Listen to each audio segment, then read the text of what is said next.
ఇక మా పార్టీ కాదా ఆయన మాట్లాడి డిసైడ్ చేసుకోవాలి. ఇప్పుడు నా బాధ, ఎందుకంటే నేను కూడా మల్లన్న కోసం చాలా కష్టపడ్డాం, పనిచేసినాం.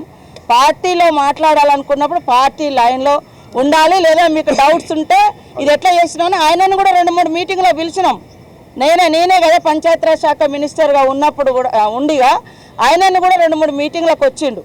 కాబట్టి ఇవాళ సమగ్ర ఈ యొక్క కులగణన జరుగుతుంటే ఈ యొక్క సమగ్ర సర్వేలో అధికారులకు సహకరించాల్సినటువంటి ప్రజాప్రతినిధులుగా ఉండి బీఆర్ఎస్ పార్టీ ఎంత దుర్మార్గం అంటే వాళ్ళు ఈ సర్వేలో పాల్గొనలే. మేము ఒక టార్గెట్ పెట్టుకున్నాం, సామాజిక ఆర్థిక ఉపాధి అవకాశాల కోసం ఈ కుల సమగ్ర సర్వేను మేము నిర్వహించినాం. ఇవాళ వాళ్ళకి ఎక్కడ బీసీలకు పెరుగుతున్నాయో, ఎవరి వాటా ఎంత పెరుగుతుందో అని వీళ్ళు పాల్గొనలేదు. పాల్గొనలకు మాట్లాడే అర్హత ఉందా? బీసీ సోదరులు కూడా ఆలోచించాలి, నిలదీయాలి. ఎందుకు వాళ్ళు పాల్గొనలేదు? వాళ్ళు అంటే దీన్ని తగ్గించాలనే కదా, ఈ యొక్క కుల సమగ్ర సర్వేను ఉనికిలోకి రానియకుండా చేయాలనే కదా. అలాంటి వాళ్ళు వచ్చి వాళ్ళు మాట్లాడుతున్నారు బీసీల కోసం.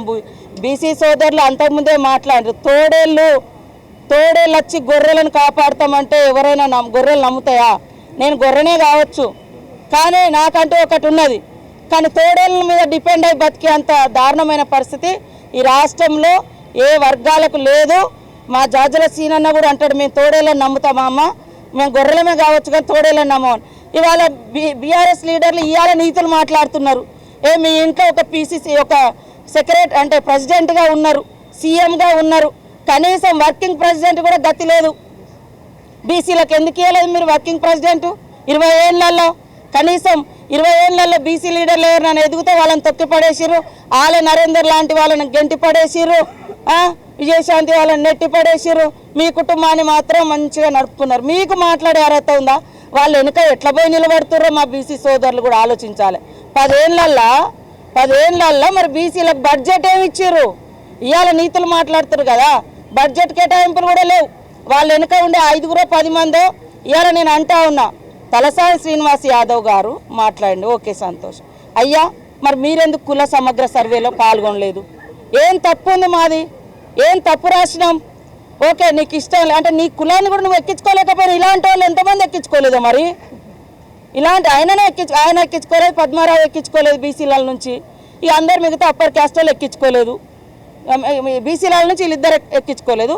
మిగతా అంతా దాదాపుగా ప్రజాప్రతినిధులు అంతా అప్పర్ క్యాస్ట్లోనే ఉన్నారు.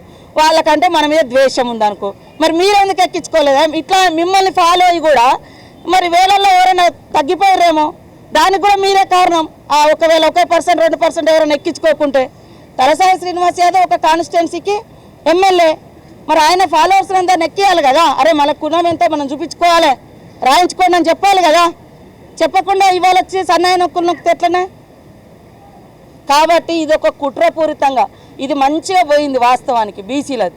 కాబట్టి దాన్ని డౌట్ క్రియేట్ చేయాలి. ఈ యొక్క మంచి పేరు ఇవాళ ఈ రాష్ట్రాన్ని చూపించి దేశంలో మా రాహుల్ గాంధీ గారు కూడా దేశంలో ఉన్నటువంటి అట్టడుగు వర్గాలకు న్యాయం జరగాలని కొట్లాడుతున్నాడు ఒక లక్ష్యంతో. ఇవాళ వాళ్ళు వచ్చి మేకవన్నె పులులాగా వేషాలు ఎత్తే ఎవరు నమ్మరు. మన సీఎం రేవంత్ రెడ్డి గారికి పూర్తి చిత్తశుద్ధితోటి ఉన్నారు కాబట్టే నిన్న చారిత్రాత్మకమైనటువంటి 2 కులాలకు సంబంధించి 2 వర్గాలకు సంబంధించి స్పష్టత ఇచ్చి మేమెంతో మాకంతా ఎవరిది వాళ్లకు వాటా ఇచ్చి పంచుకుందాం, పంచాది తెంచుకుందాం అనే రకంగా అది క్లియర్ చేయడం జరిగింది. అందరూ ఆమోదించారు, సంతోషపడ్డారు.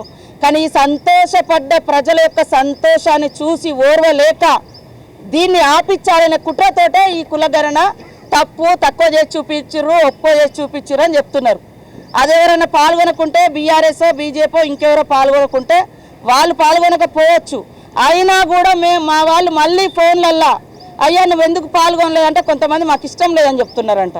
కొంతమంది సరే ఫోన్లలోనైనా రికార్డు చెప్తే అట్లా కూడా కొంత మళ్ళీ ఎక్కించి అంటే మళ్ళీ పోయి మళ్ళీ చేసి వాళ్ళు ఉన్నాము అంటే పోయి మళ్ళీ కూడా చేసుకొచ్చారు. ఇంతకంటే ఇంకా తగ్గి ఏం చేస్తారు? ఒక్కరోజు లెక్క ఏడ బస్టాండ్ కాడ దొరికితే నీ వివరాలు, ఏడ ఓటర్ కార్డు దొరికితే నీ వివరాలు వాళ్ళు రాసిరు కుల సమగ్ర సర్వేలో. మేము 50 రోజులు ఇచ్చినాం. నువ్వు ఒక్క రోజులో చెప్పింది కరెక్ట్ అంటున్నావు. నువ్వు చెప్పిన దాంట్లో అయినా కూడా నాయన 23% ఓసీకి ఇచ్చినావు, 51% బీసీకి ఇచ్చినాం. మేము 56 పైన ఇచ్చినాం. బీసీ 56 పైన లెక్క వచ్చింది మాకు. ఓసీ లేదు, మరి 15% వచ్చింది. ఈడ ఎవరికి పెంచినాం మేము? ఇది ప్రజలు కూడా అర్థం చేసుకోవాలి. ఒక మంచి ప్రయత్నం జరుగుతుంది దేశంలో. ఆఫ్టర్ ఇండిపెండెన్స్ ఫస్ట్ 1931లో ఈ కుల సోషియో ఎకనామిక్ సర్వే జరిగింది. After that only this is the best census అని చెప్తున్నా. క్యాస్ట్ సెన్సెస్ సోషియో ఎకనామిక్ పేరు మీద జరిగింది. ఇదే ఆధారం తప్ప వాళ్ళు చేసినామని చెప్తున్నారు కదా. వాళ్ళు లిమ్కా బుక్ అయితే పంపించారు కానీ మరి గవర్నమెంట్ వెబ్సైట్లో పెట్టాలి కదా, రికార్డులలో పెట్టాలి కదా, కనీసం చర్చ పెట్టాలి కదా, కనీసం అసెంబ్లీ కన్నా నివేదించాలి కదా. అయ్యా ఇగో ఇంత కులగాన గింత వచ్చింది, దాన్ని బేస్ చేసుకొని ఈ పేదలకు నిల్లు ఇస్తాను, ఈ వర్గాలకు ఇంత బడ్జెట్ కేటాయించడం, ఇంతమందికి ఉద్యోగాలు ఇచ్చడం ఎక్కడైనా చెప్పిరా? ఆలోచించండి. ఇవాళ వచ్చి మేకవన్న పుల్లులాగా వచ్చి వేషాలు వేసి మేము చేసే మంచిని ఈ రకంగా తులనాయడం అనేది ఇది కరెక్ట్ కాదు. ప్రజలు ఆలోచించాలని నేను మన తెలంగాణ రాష్ట్ర ప్రజలకు విజ్ఞప్తి చేస్తాను.